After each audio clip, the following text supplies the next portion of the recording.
I think the first thing is all about having accountability, having a process you can stick by, making sure that what you are doing you stick to, you record every decision making aspect to it. Why you building your bias the way you are, why you're entering the way you are, why you're exiting. Yeah. And I think personally from that data collection, from that documents of why you're doing what you're doing, you can then look back in hindsight and say, Correct. was this the best decision I made at the time? And by the way, it could be that look with all the information you had at the time, that's the best decision you could have made. It might Correct. be just a case Absolutely. that you need to learn more. And improving and learning a lot more. But also it's making people understand that, you know, when they first come into the industry, they come in with a lot of emotions and converting that emotion into a business mindset. So doing the record keeping, like you said, doing all the data collection, understanding what process they want to follow so that they're not just like haphazardly trading, they're trading to build a process. Of course, like you said, they're not going to have all the information at the beginning, but if they keep working on that information and keep refining the approach, they're going to get better over time, just like any skill set. Really. Trading with purpose, just knowing why you're doing a certain action. And look, when you're very new to it, that action might not be the best thing to do, and then it's all with the graft of making mistakes, learning from it. And sometimes you just have to go through the wilderness, through the wilderness itself. I mean, you know, education is education at the end of the day. It's how well you want to apply it and how you understand how to use that education that you're getting, because you're going to get plenty of technical information, but the pro understands that they don't have to apply all the technical information that they've got, whilst the newbie trader, he wants to apply all of it because he believes, the more I know, the more I'm able of making money. Yeah, and I think you get to a stage where you can only learn so much, right? Or a market will turn and do the same thing. You don't need to put Fibonacci, you don't need to put all these. You're going to see a reversal pattern. So I think adding to your point, you only need to learn as much as you need to until you just got to actually get your feet wet and make those practical mistakes, and just go back to what we said there about just going through the wilderness and just seeing what works very well, what your strengths are, weaknesses are, and adjusting to that. So I think going back to the question of zero to pro, it's just when you're first learning out, understanding the dynamic of the market, why things do what they do, having a system around it. You know, this helping my buyers, this is the strategy you use, and then with time, just doing it enough times where you can sort of see, right, this works very well, this doesn't. Right? I think going back to me and you, I mean, we trade very differently, but our approach in terms of what we're looking for, how we look at it, the way we document is exactly the same. It's exactly the same, but like you said, me and you trade very differently, but we're very consistent in what we do. So it goes to show that no matter which way you look at the market, or no matter which way you approach the market, if you're consistent with it, you will get consistent results, which is at the end of the day what every trader should be looking for. It's not that we're trading like this on Monday, trading a different way on Tuesday, doing things differently on a Wednesday, taking a kip on a Thursday and then rolling at it on a Friday. We're constantly doing our checks, constantly reviewing the markets, constantly looking for the same parameters to be met, so that we constantly execute the same trades, and that's what makes the difference. And to be fair, it gets to a point where it does become very robotic and to a certain extent quite boring. Absolutely. That's when you start making money, when it gets boring. Absolutely. Like when it gets boring, that's when you start making money. That's what people don't understand at the beginning. They think trading is some exciting, thrilling type of industry. No, it's boring. And I think from the conversation of people that do speak with who are very new to it, you get that emotional response. Yeah, that emotional response. Which is fine, and that's not. I think we both had it when we first started. Absolutely, but of course. Going back to what we said, it does become very robotic and systematic, and that's what you wanted to get to. Exactly. And once again, the newbie needs to learn to convert that emotional response into the business mindset. Yes, I'm excited to open up a business, but now I need to run it. Yeah. I need to check the bottom line. Absolutely. And I need to make sure that I'm consistently making cakes or coffees or teas the same way, so that I can check the bottom line of the production, and then I can put a margin on top of it to make profits. To constantly keep producing. There you go. And then the question is, how do you actually produce? And that's where going back to what we said about understanding how the dynamic of the market was, where your sort of niche is in terms of how you build it. That's how you're going to end up producing, and then following from that robotic sort of aspect comes from it. And like you just said, keep doing it, scaling it. Once again, that I use the same analogy all the time. Greggs, their best product is sausage rolls. Yeah. They're not changing how they're doing it. They're just scaling their locations. That's it. Yeah, I remember I had a conversation about you, the person who's PT who came from Warren Brothers, right? Oh, okay, yeah. He just makes bread. But he does it such a large scale. Now he's a multi. And there you go. That's the same thing over That's it. And that's what people need to understand about trading. You don't need more strategies. You just need one strategy and scale it. That's it. Like, try and maximize the amount of funds you can get and push them. That's it. Yep. Five mistakes that, well, I'm going to discuss one, then you can bring one, Cameron. I'll probably say mistake number one is trying to apply all strategies all at once. You know, they finish a course on the weekend, per se, and they're out there trying to trade all strategies on a Monday morning.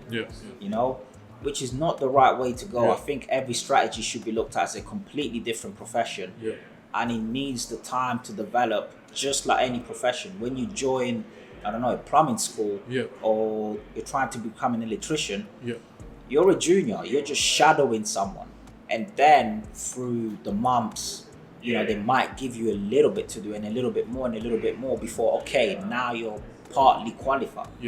I think strategy should be looked at in that way.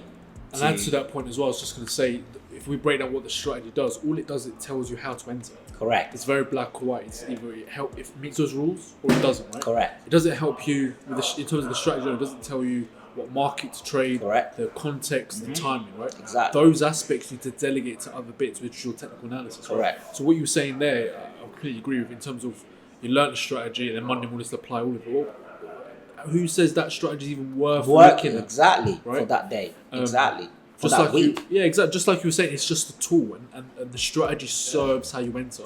Correct. If the markets are not in the condition for trades, you can find an entry. Yeah. You're going to have a Lamborghini, but there's no engines on it. Exactly. There you go. And the beauty of that is you got 5 strategies with different context, different like case study scenarios. And just imagine a newbie trying to like collect information in all of them. He's gonna get bored, she's gonna get bored, they're gonna get tired, they're not gonna be able to do it efficiently, and before you know it, they're gonna say, trading doesn't work. No, that's not the case. You're just not allowing trading to work because you're doing too much too quickly. They see a strategy as a way of enriching themselves instead of seeing it as an apprenticeship to eventually enrich yourself. 100%. I think just trying to figure out what strategy suits your sort of personality best, right? If you're not a patient person, trying to have a longer term view might not be the best. Then just working with what you have and just playing with the cards. If you don't have time, then you have to work with a certain strategy. Correct. But if you do have the luxury of time and you know, you can then figure out what strategy works best for your personality type. Which I think brings me to my second trading mistake, which is expectations. I think people expect it too quickly, too early, too quickly. You know, expecting to be consistent within a year. Now, I'm not saying that that's not possible, but let's look at the average of how traders do it, which is, you know, anywhere between 3 to 5 years. And I think what newbie traders should be doing is, once again, applying the business mindset. If we look at the business statistics out there of any businesses, what's normally the case? 0 to 2 years, they make no money or they go bankrupt, they don't actually perform. 3 to 5 years, they break even. 5 years and above, they make as much money as possible. So I think it will probably help traders to understand that, have that long-term perspective, have that long-term approach to give yourself a fighting chance in the game instead of, you know, having such high expectations and then being completely disappointed and thinking that trading doesn't work. And I think on that point as well, you're a result of your processes, right? Wherever you are right now is a result of your process. So to get to a certain point, have that expectation, as you say, right, of being consistently profitable in a year's time, but then the processes which you're using isn't reflecting that. Correct. It's mismatched. It's mismatched expectations. Exactly. Sending different signals. Absolutely. So I think you got to set your goal first regarding the question was in terms of what the biggest mistakes or I think just like as you say, the goals are such a big point. It's having realistic goals depending on where you are with your skill level. Correct. If you go to university, you're not going to expect to learn the year 4 material in year 1. In year 1. Correct. So when you're first starting out, I think it's just even a simple goal of saying, right, trying and get the market view correct. Such a small goal when we take it for granted now, but for someone very new, that's a big thing. That's a big thing. Because then that would give you confidence to say, Correct. right, yes, you might have, now that you know where the market's going, that will give you confidence then to say, right, let me add a strategy to that. Correct. Whereas, you don't want to go into the market and say, right, I've got a goal of making grand this today. Where's that grand coming Where's that grand coming from? Or, another one is, I want to make 10% every month. Yeah. Who gives you that? Who guarantees you that? 100%. What if the market is range bound? Yeah. What are you gonna do to achieve that 10%? You're gonna trade in very horrible markets, which yeah. probably you're gonna get chopped, Yeah. and you're gonna lose 10% Yeah, instead yeah. of making 10%. Like, what people need to understand is that we look at things from an average perspective in terms of averages. Yes, there is a month where you can make 10%. There's a month where you can make 25%, and there's a month where you lose 5%, and there's a month where you make 4%. Yeah. But on average, maybe you can make anywhere between 8 to 10%, and that's what people need to understand. Instead of having this expectation, I want to make 10% every month. Yeah. That's not the situation. That's not the case. And that leads to a good thought actually, because if you don't know, it goes out to say you don't know what you don't know. Right? True. So then if you don't have that expectation or you don't have that awareness that right, you can't make 10% every month, you then go look, you over trade in markets that don't make sense. So it's just the cumulative effect of so many different errors happening all at once. Yeah. Which leads to blown accounts and Correct. demoralized trade. So I think the next point I would say is not being accountable with your actions. Correct. Having a journal to then sort of, that going back to my earlier point, really just about documenting why you're doing what you're doing. And then it might be a case, let's say you're taking 10 trades, all 10 of them meet your strategy rules, but the markets are just not there. So what's that telling you? Well, that's telling you that the market conditions are there. It's nothing to do with your strategy. Exactly. It's nothing to do with the system. It's just the market context is not correct. Full stop. Absolutely. And then you can take that learning and then say, right, this is what I've learned over this period of time. I'm going to change my behaviour. And by doing that, you're sort of improving yourself on that. So I think the next point there is just not being accountable. I think for those who know to be accountable, they still don't do it, which is true. Which is probably the third point, accountability. Yeah. What do you think of that? Yeah, 100%. And I think that's where you're going to learn not only yourself a lot more, but also making sure that you stick by your rules, right? Exactly. If you break the law, you're going to go to jail. So if you break your trading rules, no surprise you're going to lose money. Right? Exactly. So, and that's what I feel. Like lack of accountability. Yeah. It's probably why there is this rule of the 90-90-90, Yeah. you could say, or only 5% of traders truly do make it. Because to an extent, you're having people that lack accountability to themselves. Yeah. They're not self-disciplined. Yeah. That's what kills most traders. It's not because they're stupid or anything. I refuse to believe that you've got a majority of people that just want to be gamblers. Yeah. Some people are just lack the discipline or don't understand how to think in this game, which puts them in a place where they don't know how to keep themselves accountable and end up making very silly mistakes and then losing confidence in themselves and knowing that they can't trust themselves in this game. Whilst really and truly, if they were able to at least say, you know what, I'm not gonna trade if the market is X and stick by it. They're just building that discipline muscle to enable them to trust themselves a little bit more and learn to remain patient, but more importantly, remain accountable to their trading plan to eventually see the results in the long term. 100%. I think that leads to the next one of overdoing it, right? Trying having that expectation to assume that the market can just be the same every single day. Every single day. Trying to apply that strategy every single day where it's simply not the case, right? I mean, the last few weeks, end of July has been a very good move. Yen pair, Swiss, everything was moving. Yeah. But then we understand now that after these massive moves, you're going to have periods of time where markets may pull back. Absolutely. So just having that awareness that will come with time and experience and then say, right, that's the period of time where movement's going to come. Now let's hold back, and that decision wasn't made by us analysing and saying, right, the strategy rules aren't being met here. It's us understanding that after these massive movements, we can expect to see markets slow down. Correct. And therefore trying to find a trade and do more harm than good. Correct.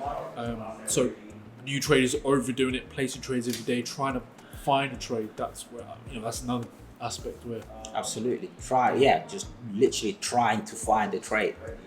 That ain't it. We're not trying to find trades. We're I think it was Market Wizard Jim Rogers. He says, I wait for the money to come to the corner, to be in the corner before I go and collect it. Yeah. That's what we do. We wait for our parameters to be met. That's what I love about, in fact, that's probably the fifth mistake that they do. They have no parameters. It's pretty much a gentleman or a gentle lady going to the bar and just saying, I just want to get with a man, or I just want to get with a woman. It doesn't matter what they look like. It doesn't matter their personality. They just want to get with someone. We don't operate like that in the real world. We operate in a way where, hey, look, I want X, Y, Z. I want him to be kind. I want him to be nice. I want him to be a gentleman. I want him to be a gentle lady. I want him to be dressed properly. We put parameters in place before we go and approach, or we go through a filtering system to say that this is suitable for me. Newbie traders don't do that in the markets. They just want to catch moves, which I really hate that word, catching moves. I'm in a position where I want my parameters to be met. Something that I've studied over a large period of time. Something that I've seen again and again and again. Something that I've documented that shows me I have a little edge in the market that enables me to take advantage of it. That's really and truly trading. Waiting for parameters to be met for me to execute and see if I'm going to make profit out of it, or if anything, the market is going to take a little bit of money out of me, but I know in the long term I'm going to be successful because this works over a large period of time. I think that will lead to confidence. But the last point really is about the emotional side of it, and the question might be, I imagine people ask you as well, in terms of how do I build confidence? How do I build confidence in my trading? And I don't think you can just build confidence overnight. It's just like if you're driving, you're first learning 2 hands on the wheel, make sure but 10 years into it, you don't even think about what you're doing. You don't even think about it. So the same way of trading now, it's doing a process, just like you described there, day in, day out, making sure the parameters come to you, filtering out your movements, and by default, that will build your confidence because now you know it's going to come to you. Correct. So, yeah. Great.